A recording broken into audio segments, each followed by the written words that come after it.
The Silence Beneath the Hills. The Disappearance of the Whitlock Family. Chapter 1. The vanishing winter of 1912 descended on the Missouri Ozarks faster than most could remember. In crisp mornings, the ground sparkled with frost, and afternoons faded early into blue chill. The sky seemed endlessly gray, and every sound, even the distant bark of a dog or snap of an ice branch, carried for miles over empty hollows. At the crest of one such hollow stood the Whitlock farmhouse, stone walls slightly crooked from decades of settling but solid, promising shelter from the wind and secrets from the world. Thomas Whitlock, still strong at 40, had always been a man with something on his mind. Some said he had his reasons for leaving Springfield with little warning in 1908, taking a young wife and infant son to start over in the wild. Eliza was remembered as light-hearted, well-read, and eager at first, but after their move to the farm, she grew quieter, shadows under her eyes lengthening year by year. When Mary was born in the second year, Eliza seemed both grateful and more fragile. The family soon became more rumor than reality to nearby folk, rarely seen at church, missed at merchant socials, and politely avoided by neighbors who respected the heavy privacy of farm families. In the last months before her disappearance, Eliza was seen only a handful of times. Harriet Bowman, the trusted midwife in Teeny County for 30 years, recalled a November call at the Whitlock house. I was summoned late, just before dusk. Thomas met me outside, tense as a hawk. Inside, Eliza tried to offer tea, but her hands shook so badly she nearly spilled the pot. I saw Mary clinging to her skirt, eyes wide as lanterns. Every time I asked about Eliza's health or the children's, Thomas replied instead, quick and formal. Harriet noticed muddy boots by the root cellar door, a padlock recently fit to its latch. I couldn't help but wonder why a root cellar would need locking. Thomas said it was to protect the stored potatoes from thieves, but it seemed unnecessary for the hills. Despite her unease, Harriet performed a brief exam. Eliza's wrists bore faint bruises, which Eliza covered anxiously. She's just tired, that's all. We don't sleep much these days, Thomas interrupted, his voice flat. After Harriet's visit, Eliza disappeared from town view for over a month. Some neighbors spotted Thomas heading to the general store for supplies. Nails, rope, quicklime, extra lantern oil. He dismissed conversation about Eliza each time. She's at her sister's. Needed a break, he would say tersely, stacking purchases with quiet precision. Unseen by outsiders, the Whitlock house became a prison. Eliza's letters to Catherine in Springfield stopped suddenly, broken off mid-sentence. Inside, Thomas's mood grew darker each day. He demanded quiet, locked all doors by dusk, and began sleeping on a cot just outside the root cellar. Eliza grew even more pale. The children, especially Edward, spent hours huddled together in corners, whispering stories about monsters outside. So Daddy doesn't get angry. Catherine, troubled by the absence of letters and holiday invitations, set out for the Whitlock farm in early January. Traveling by cold rail and sleigh through drifting snow, she arrived to find the gates chained. Edward watched silently from an upper window, his face unreadable. Thomas finally greeted her, his eyes cold.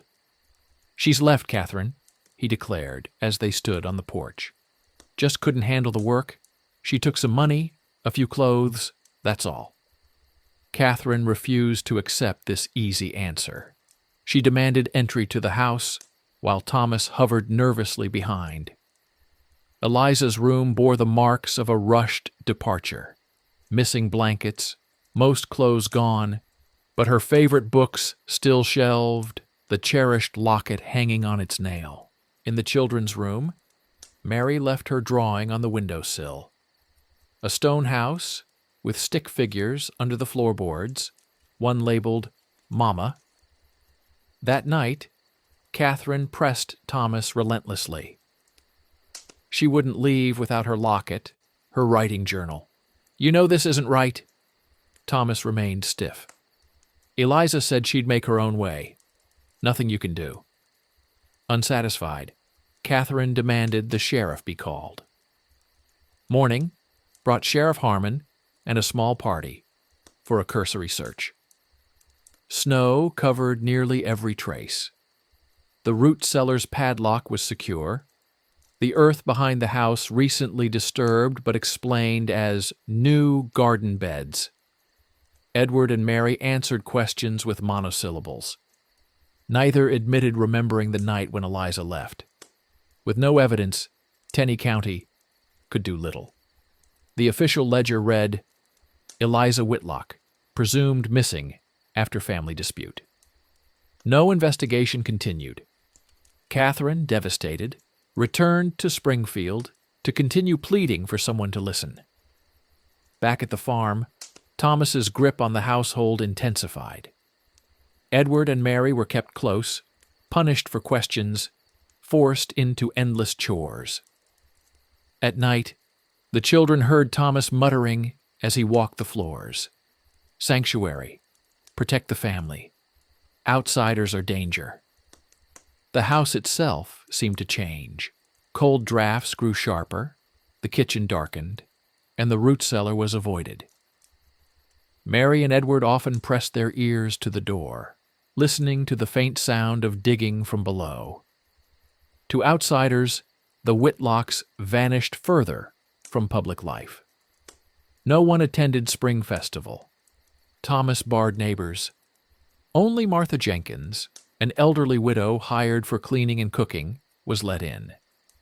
Martha soon noticed strange patterns, muddy footprints by the cellars, odd stains on the back porch, and leftover rope in the barn. "Best not to ask questions," Thomas told her. "Family affairs stay inside." Summer arrived, but the air at the homestead never seemed to warm. Mary stopped speaking altogether, except for childish songs about voices in the wall. Edward spent hours whittling scrap wood into tiny figures and burying them along the fencing. Martha once found a bundle of Eliza's clothes still hidden in the attic, untouched. By fall, Thomas became more reclusive. Supplies came delivered. The garden grew wild. On rare sightings in town, Thomas's beard was longer, eyes rimmed in red, and hands shaking. "He's haunted," said one merchant, "but we all have ghosts in the hills." One August morning, Martha Jenkins left quietly, for good. I couldn't breathe in that house anymore. Like sorrow itself, lived behind every door. Rumors returned with autumn winds, strange lights at midnight near the farm, the barking of the Whitlock dog in the cemetery, sightings of a woman in a green shawl walking the riverbank. Each rumor faded as folk turned back to their own worries. But for those who remembered, the Whitlock land became synonymous with loss. As winter 1913 approached, Thomas sold the property to Jim Harker and left Tenney County abruptly. The children were seen one last time, huddled in the wagon, their eyes hollow. No one ever saw Eliza again. Jim Harker's first days at the farm uncovered a host of oddities: bricked-off cellar rooms, child-sized drawings etched in the attic, bundles of old clothing weighted with stones. In the cellar he discovered a hairbrush buried deep in lime and a locket still warm from the earth. "Just the remains of hard country living," Harker said, but those who listened felt chills. Over the next years, the land changed hands many times, each new owner adding rumors, strange shadows, chilling dreams, children crying at windows, fueling the local legend of the Whitlock haunting. Edward and Mary were last heard of in Kansas City, registered by different names and never returning to their former home. Neighbors noted how quiet they'd grown, how often school called about behavioral trouble and nighttime terrors.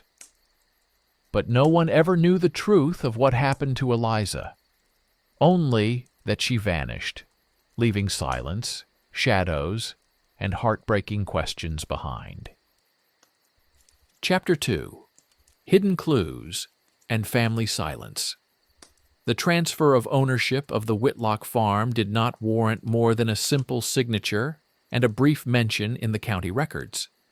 Yet, for many in Teeny County, the shadow of what had taken place on that patch of land seemed impossible to shake. The older women in town still crossed themselves when they rode past it in horse carriages. Children dared each other to run up to the porch and touch the sun-bleached door before sundown, then flee, giggling, down the gully to the river below. Jim Harker brought change simply by arriving, yet he also unwittingly awakened the residue of every secret and sorrow that house had ever known.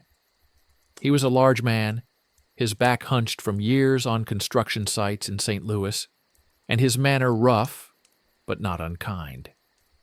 Barney, his black mutt, became a common sight in the overgrown yard, chasing rabbits and nosing under sagging fence posts. In early weeks, Jim set about clearing rubbish, collecting rusty farm tools, weeding out wild parsley and deadly nightshade by the back stoop. He replaced the broken kitchen windows and swept out the remains of what must have been Eliza's last attempt at bread, a petrified dough that shattered like chalk in his hand. One afternoon, as he strained to move a heavy crate from the cellar steps, he paused at the sight of a faint groove in the timber. It was a child's scrawl, M+E. Nearby, someone had scribbled a face, hollow eyes, single line for a mouth. He showed it to Barney, jesting, "Doom and gloom down here, old boy. Wonder who left you watching in the dark." The dog only whined, his fur bristling, and refused to follow down the rest of the way. Inside the walls of the root cellar, Jim discovered more peculiarities. There were flour sacks packed with dried leaves wedged in the east wall. Above them, a jagged gap barely big enough for a child's arm, filled with shards of glass as though someone had once tried to break out from the inside. On the far platform, hidden beneath a scatter of onions and moldy potatoes, lay a bundle of cloth. Unwrapping it, Jim found a girl's ribbon, dirt-stained but otherwise intact, and a lock of dark hair fastened by heavy string. The sight left him thoughtful and unsettled. He finished the cider left in his flask, left the objects on the work table, and shut the door behind him with more force than usual. As days turned to weeks, he noticed things that didn't feel like his own. The way the floors creaked a certain way just before dawn, or how the stairs to the attic seemed dusted with fine white powder, no matter how often he swept. Sometimes, amid the rain, he swore he felt a cold hand on his shoulder, a prickle at his neck, or a flash of perfume, lavender and sweat, like the memory of someone long gone. When Jim went to inquire in town, he was met with shrugs and deflections. "That place has got a hard history, son," the old blacksmith remarked. His hands paused over the anvil. "But we don't meddle in ghosts, ours nor anyone else's." Mrs. Green from the dry goods store offered more. "Eliza Whitlock tried to keep a garden of bluebells once, you know. Never did bloom after she went. I heard her children haunted the school with their silence, never talking, always drawing strange things. In the evenings, the house filled with a hush so dense that Jim sometimes sat by his fire, talking to Barney just to fill the silence. One restless night, storms battered the windows, and Jim, unable to sleep, descended to the cellar. There, in the lamplight, he could make out recent scratches in the earth, not animal tracks, but little arcs, like someone's thumbnail scraping the dirt. The fire hissed upstairs, and as Jim turned to leave, he heard, clear as a whisper, a child's voice say, "Don't close the door." He spun around, heart pounding, lantern trembling in his hand.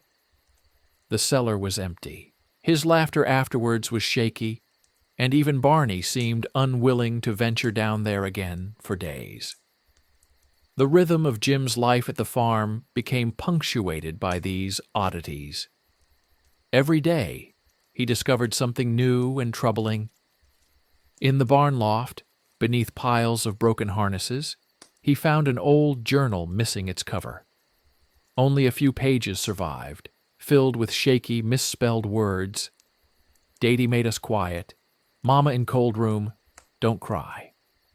Beside the journal was a carving in the beam, a small heart split by a bolt of lightning.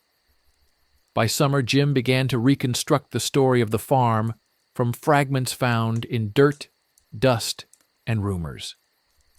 When storms came, carrying the heavy scent of river mud through the broken window frames, he noticed how the foundation seemed to tremble, almost as if the house itself tried to speak.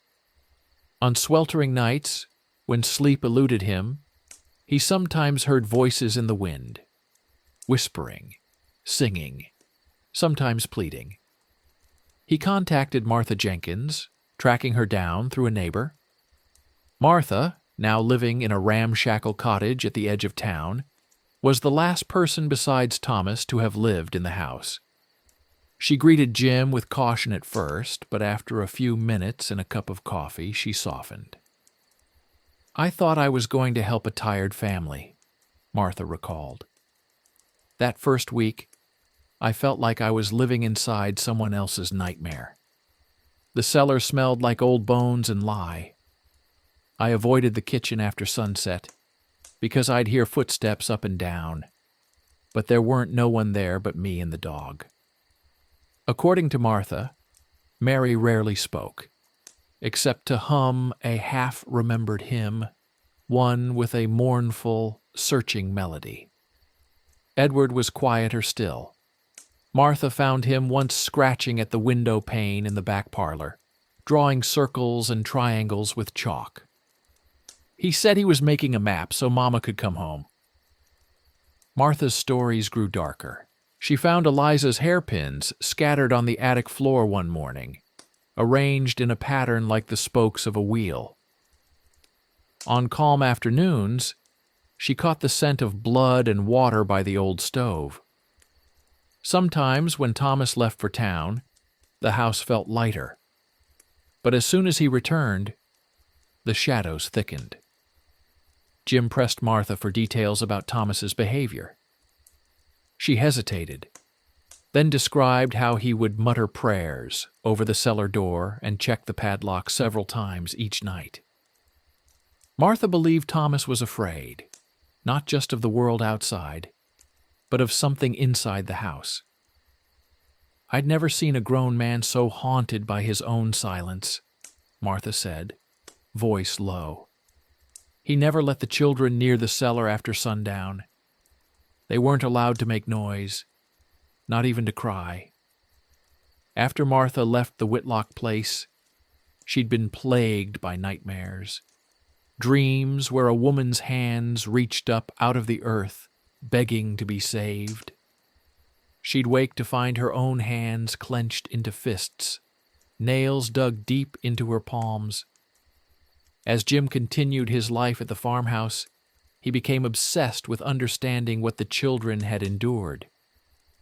On quiet evenings, he sat in the parlor, examining every recovered item: the shattered doll head, the hair ribbon, the journal, the dusty footprints on attic floorboards.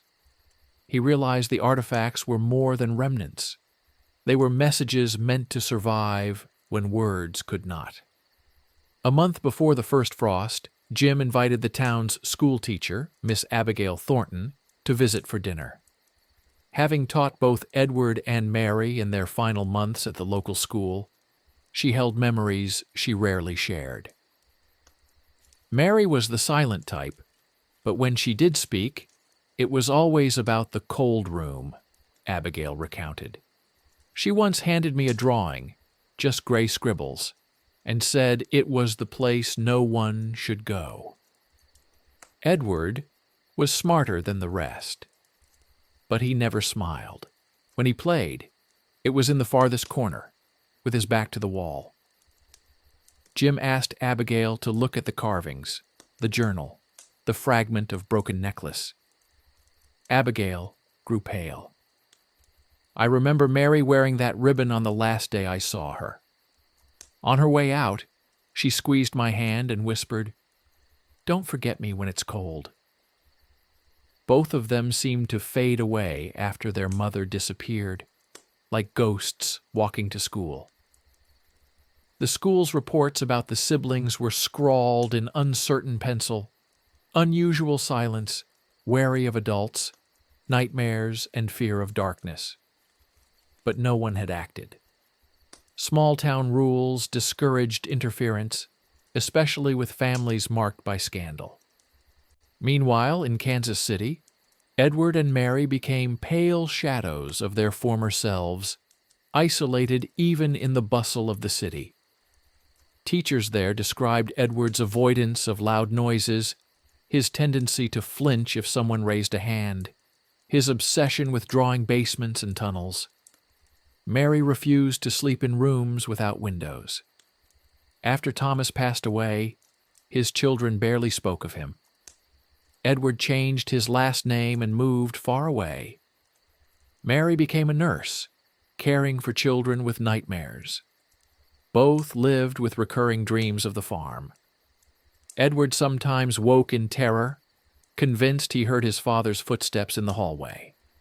Mary, even as an adult, could draw the map of the root cellar from memory and sometimes found herself sketching M+E on notes during work, as if the code kept her safe. Back in Tenney County, Jim decided to restore the neglected gardens. While digging near the lilac bushes Eliza once planted, his spade struck something hard, a tiny box containing a note in childish handwriting, sealed in wax. The message read, "For when we are found, Mama loves you. Keep the light." Jim cried as he read the words, the pain and hope folded together, pressed deep within the earth. That evening, as he sat with Barney by the fire, Jim was struck by the absolute loneliness that must have pervaded the Whitlock home in those final years. He wrote a letter to the county library, requesting archival records on the Whitlocks. Days later, he received old census notes, faded photographs, and an official investigating statement that confirmed Eliza's disappearance. Filed and forgotten. Justice never done. On the anniversary of Eliza's disappearance, Jim placed the ribbon, doll's head, and note on the cellar steps. He lit a lantern, leaving it there overnight, a beacon to any wandering souls. That night, he dreamed a woman's soft voice sang him to sleep. When morning came, the lantern was extinguished, and the cellar felt just a little warmer. Chapter 3. The Reckoning, Discovery and Truth. By the time the first hints of winter crept back into the Missouri Ozarks, Jim Harker had become more caretaker than owner of the Whitlock farm. Its rooms, once cold and uninviting, had slowly absorbed the warmth of daily life.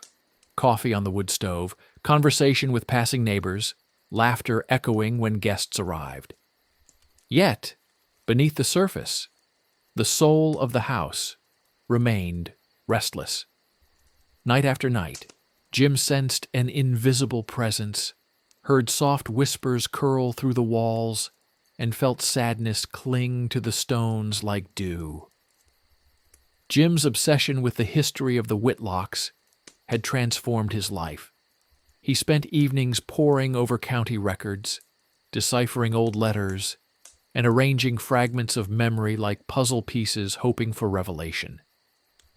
Townsfolk became used to his questions, some answering with kindness, others brushing him aside, wary of reopening ancient wounds. The legend of Eliza's disappearance, he realized, was more than rumor. It was the silent wound beneath the valley's cheerful bustle. As autumn faded, Jim received a letter from Springfield's Historical Society. Enclosed were copies of the Springfield Republican Archives, faded newsprint about Eliza Whitlock, missing since 1912, a scant mention of domestic difficulties, and a note about ongoing investigation, insufficient evidence. Also enclosed, a photograph of Eliza on her wedding day, her eyes lively and full, nothing like the faded sorrow seen in all the stories. One evening, after returning from town, Jim sat by his fire, the wind growling outside. In his hands was Eliza's wedding photograph and the children's primitive carvings in the cellar. He pondered. If Eliza were buried here, forgotten, condemned to silence, could he not at last give her the justice denied for decades? That night, Jim's dreams were vivid.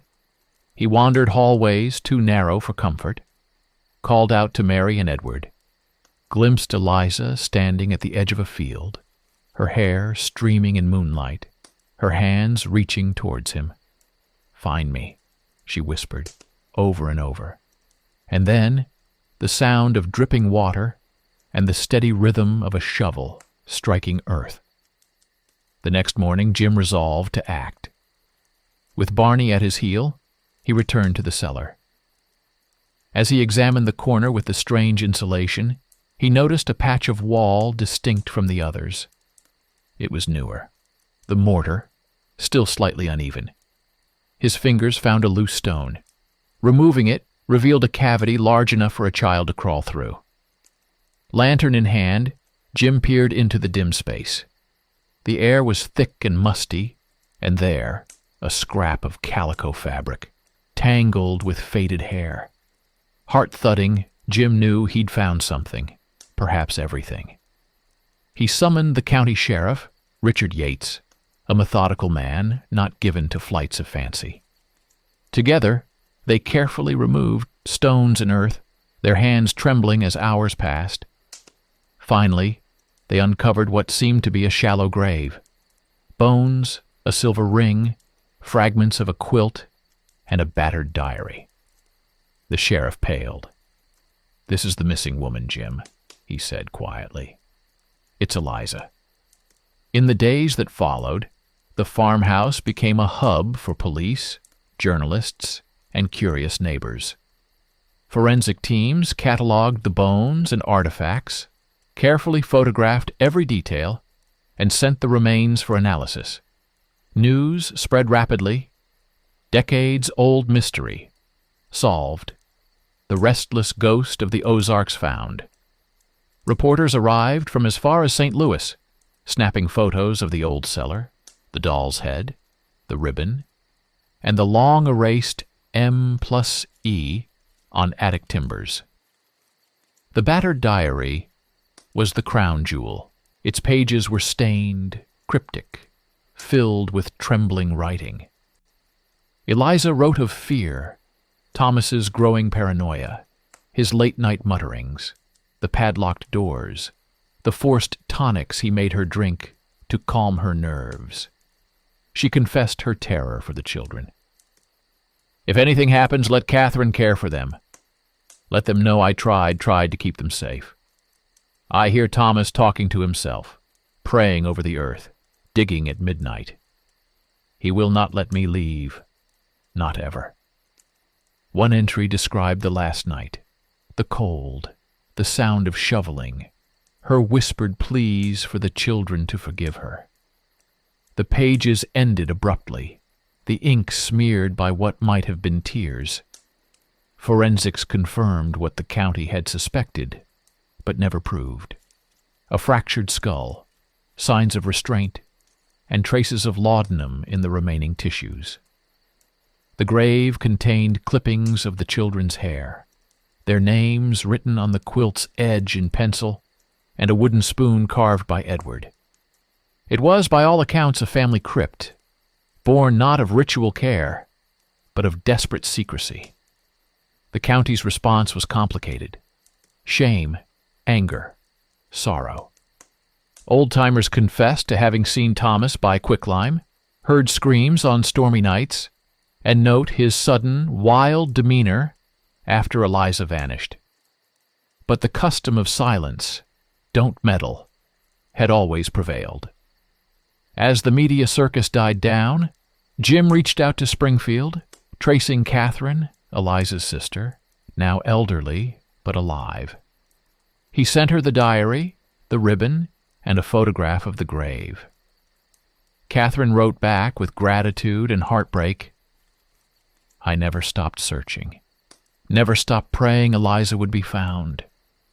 The world is too unkind to women lost in silence.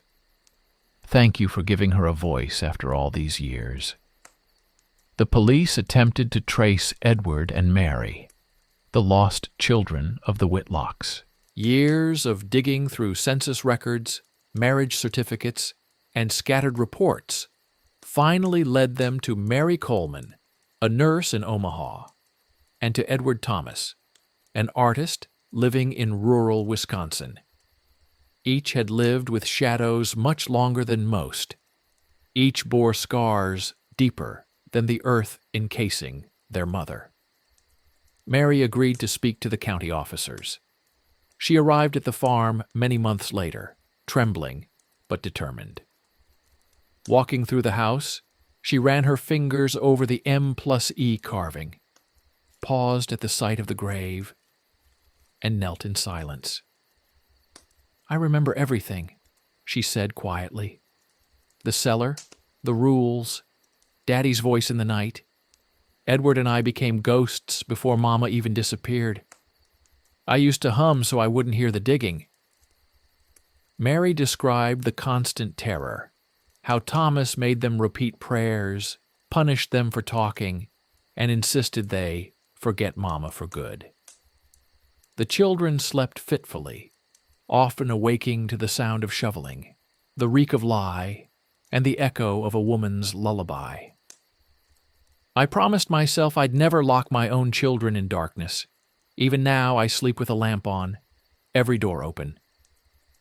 Edward refused to visit, but sent drawings, macabre, beautiful scenes of cellars, sunlight barely piercing dust, and shattered figures reaching up from below.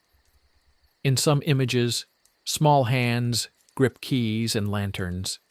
In others, a woman's face dissolves into mist.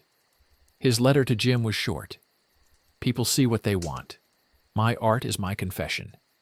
You found what we lost." The county held a memorial for Eliza, neighbors bringing bluebells to her headstone. Children sang, and Catherine spoke softly. "Let this be a lesson in the cost of silence. Let no girl, no child, no mother ever vanish without memory." The truth reverberated beyond the farm.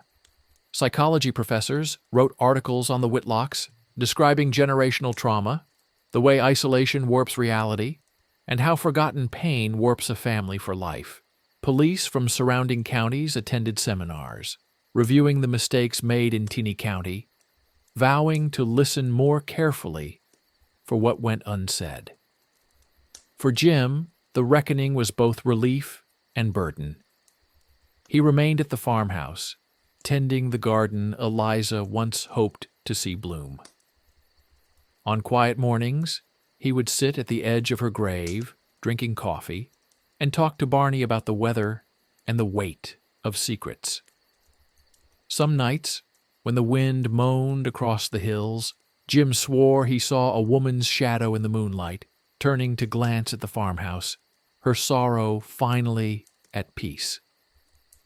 The Whitlock legend changed. It shifted from a ghost story of fear, lights flickering, cries in the cellar, to a story of warning and hope. Teachers told it to students learning not just about history, but about empathy and the courage to speak. Townsfolk remembered Eliza for her strength, her love for her children, and her will to survive amid impossible darkness. Mary continued to work with children, specializing in trauma. She set up a scholarship for Lost Voices, a fund for children in rural areas who suffer in silence. Edward's art made its way into galleries, haunting, raw, and beautiful. And occasionally, in letters to each other, the siblings would recall the words they once carved on attic timber. "Keep the light. Mama loves you." On the day the memorial was unveiled, bluebells blossomed on Eliza's grave. And for the first time in decades, the wind sweeping through the Ozarks carried not sorrow, but a whisper of hope. Chapter 4. Shadows That Remain, The Legacy of Silence. Long after the last headlines faded, and Eliza Whitlock's grave was quiet again, the farm remained a living memory in Teeny County. The bluebells she'd once wished for grew wild, their petals dusted with autumn leaves each year, marking cycles of change. The house itself, though renovated and tended by Jim, could never completely shed its haunted air. In the morning haze, children sometimes swore they saw flickers of movement at the windows. At night, the wind seemed to murmur her lullabies. Yet the reckoning did not end with discovery. It only began. The questions raised by Eliza's story went beyond one grave, one family, one home. Psychologists, lawmen, teachers, and neighbors wrestled with the deeper roots of silence and trauma, how violence hides in plain sight, and how indifference can bury truth as deeply as any grave. Jim still lived at the farmhouse, now a local landmark for those seeking answers to old mysteries and new wounds. He spent each season tending Eliza's garden, restoring the root cellar to a clean, bright space, and repainting the children's carvings in the attic so their lost voices would outlast weather and time. But he never resealed the grave in the cellar. He let it rest, a place of memory, not fear. The county held regular forums, speakers sharing stories of hidden pain and generational silence. Mary Coleman, now a respected trauma nurse, spoke often. She told her own story without shame, how she grew up afraid of dark rooms, how singing became her armor, how she kept her children close and never locked a door. "I see my mother in every child who refuses to speak, in every girl whose eyes turn away when asked about home. I hear my brother in every drawing of locked doors. We must never fail to listen." She established support groups, blending her nursing expertise with personal experience. Survivors called her the light in Ozark dark, and her presence grew to symbolize hope for the region. Edward Thomas, Mary's brother, embraced his pain as muse. His art and writings brought the Whitlock tragedy to galleries as far as New York and Chicago. Paintings of moonlit cellars, figures reaching for daylight, rooms humming with secrets, drew passionate crowds. Interviews with Edward filled magazines.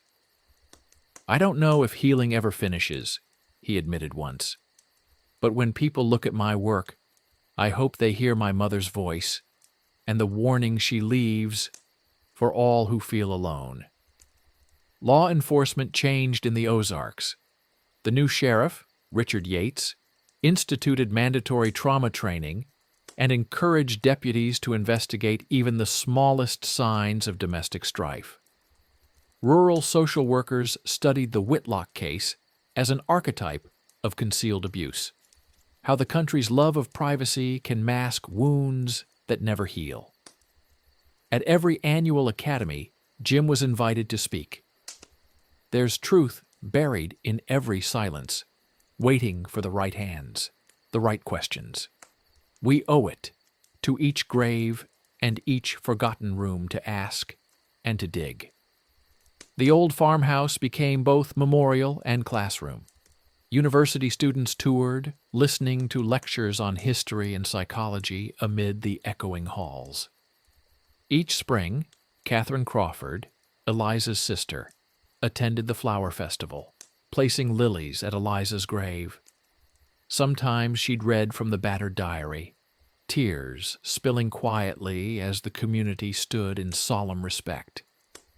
Not everyone was comfortable with this public reckoning. Some townsfolk argued the dead should rest. Others worried reopening past wounds would curse the present. But generational change swept the valley. The old code of never meddling gradually gave way to new values, vigilance, compassion, and the right to seek and speak uncomfortable truths.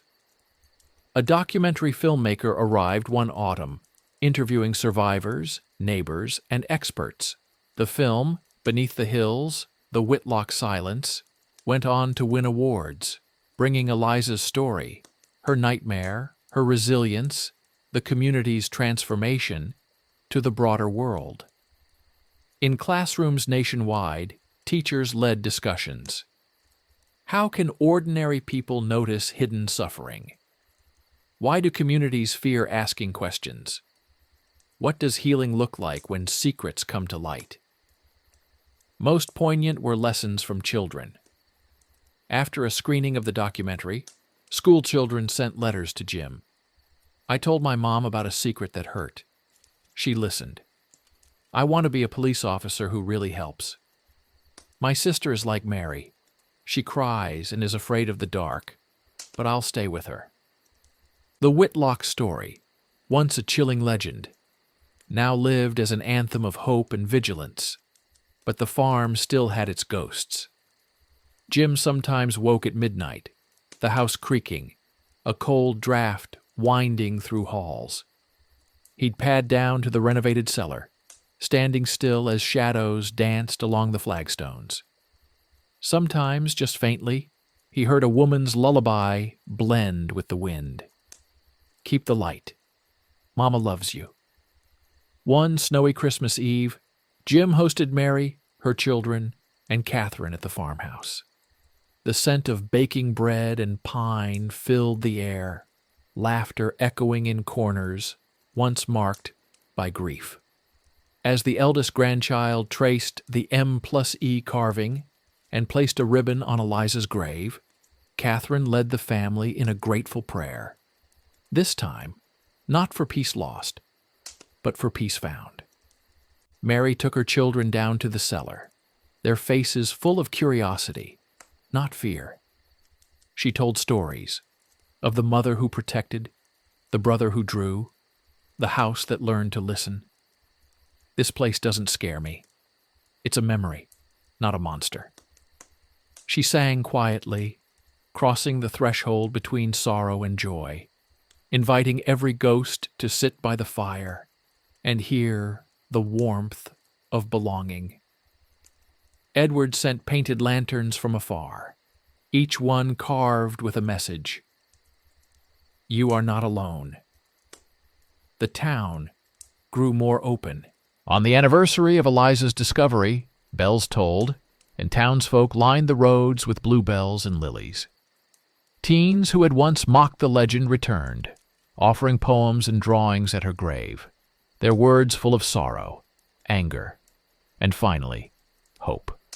Year after year, Silence Day in Tenney County became a time to gather stories, address forgotten wounds, and celebrate recovered voices.